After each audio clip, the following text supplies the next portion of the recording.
Why should you train Brazilian Jiu-Jitsu, Muay Thai, and wrestling for MMA? Before you begin training in MMA, it is important to know that there are many types of styles used in this sport.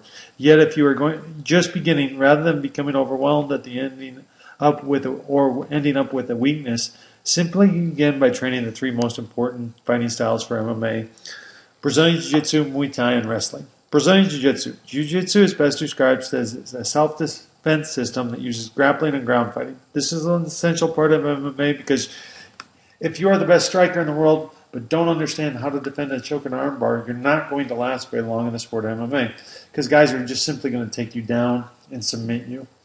Muay Thai. Muay Thai is a form of combat fighting that originates from Thailand. The reason you will want to include Muay Thai is all fights start standing, so even the best wrestler needs to learn how to set up his shots without being hit.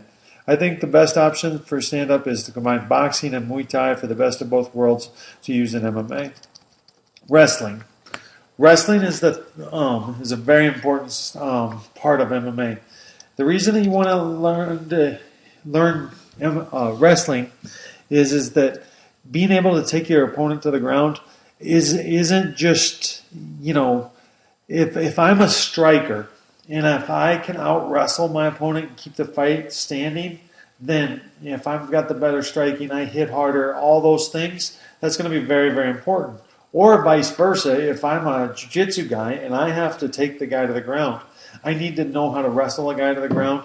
And wrestling is clearly, if there was a better way for a guy to take a guy to the ground in the Olympics, they're going to use it. So wrestling is going to be your simplest, most pure form of training for MMA, to taking the guy down and beating him there.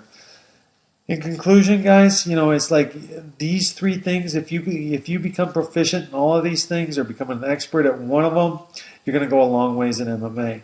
But everybody starts in the same place. So it's like make sure that you find a good, reputable jiu-jitsu, Muay Thai, or wrestling program to become involved with to start your training.